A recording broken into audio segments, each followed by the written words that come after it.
ஒரு நாள் ஜான் தன் வீட்டுக்கு தேவையான விறகுகளை எடுத்துட்டு வர தன் மகளோட காட்டுக்கு போனான். காட்டுல விறகுகளை வெட்டிட்டு இருந்த ஜான் கிட்ட 3 ஸ்ட்ரேஞ்சர்ஸ் வந்தாங்க. அவங்களும் ஜான் கிட்ட தாங்களும் இந்த விறகுகளை வெட்ட உங்களுக்கு ஹெல்ப் பண்றோம்னு சொல்லிட்டு அவங்களும் அந்த விறகுகளை வெட்டி கொடுத்தாங்க. எல்லா வேலைகளையும் காட்டுல முடிச்சுட்டு வீட்டுக்கு கிளம்பும்போது அந்த 3 ஸ்ட்ரேஞ்சர்ஸையும் ஜான் சாப்பிட கூப்பிட்டான். அதுக்கு அந்த 3 ஸ்ட்ரேஞ்சர்ஸும் எங்க 3 பேர்ல ஒருத்தர் மட்டும்தான் உங்களோட வீட்டுக்கு வருவாங்க, அது யாருன்னு நீங்களே டிசைட் பண்ணி சொல்லுங்கன்னு சொன்னாங்க. அதை கேட்ட ஜான் கொஞ்சம் கன்ஃபியூஸ் ஆயிட்டான். என்னடா இந்த 3 பேரும் நமக்கு அவ்வளோ ஹெல்ப் பண்ணாங்க, ஆனால் இவங்களை வீட்டுக்கு சாப்பிட கூப்பிட்டா ஒருத்தர் தான் வருவேன்னு சொல்கிறாங்க, அந்த ஒருத்தர் நாம் யாரை கூப்பிடுறதுன்னு ரொம்ப யோசிச்சான். உடனே ஜான் அந்த 3 ஸ்ட்ரேஞ்சர்ஸ் கிட்டையும் நான் வீட்டில் போய் என் ஒய்ஃப்ட கேட்டுட்டு வந்து நான் சொல்கிறேன் அப்படின்னு சொல்லி அங்கேருந்து கிளம்புனான். வீட்டுக்கு வந்த ஜான் தான் ஒய்ஃப்ட காட்டில் நடந்த எல்லாத்தையும் எக்ஸ்பிளைன் பண்ணான்.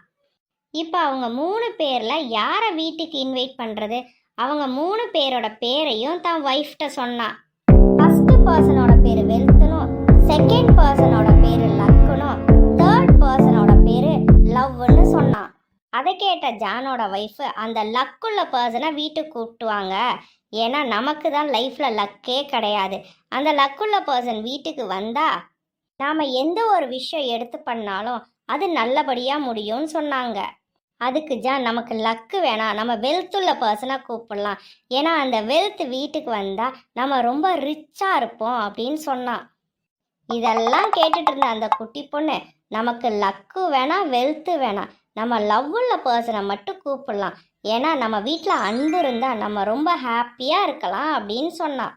தான் பொண்ணு சொன்னதை ரியலைஸ் பண்ண 2 பேருமே தான் பொண்ணு தான் கரெக்டாக சொல்லியிருக்கான்னு சொல்லிட்டு அவங்கள கூப்பிட வேகமாக காட்டுக்கு போனாங்க.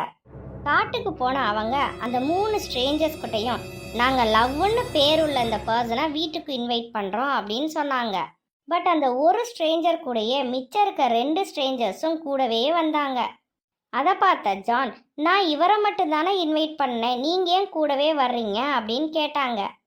அதுக்கு அந்த லவ்னு பேருள்ள ஸ்ட்ரேஞ்சர் சிரிச்சுக்கிட்டே நீ என்ன தவிர மற்ற 2 பேரையும் நீ வீட்டுக்கு இன்வைட் பண்ணியிருந்தா நாங்கள் 3 பேருமே உங்கூட வரமாட்டோம், ஆனால் நீ லவ்வை மட்டும் இன்வைட் பண்ணனால கூடவே இந்த வெல்த்தும் லக்கும் நீ கூப்பிடாமையே உங்கூட வீட்டுக்கு வர்றாங்க, அதனால இனிமே உன் ஃபேமிலியில் இந்த அழகான அன்போட வெல்த்தும் லக்கும் எப்பவுமே உங்க கூடவே இருக்குன்னு சொன்னாங்க.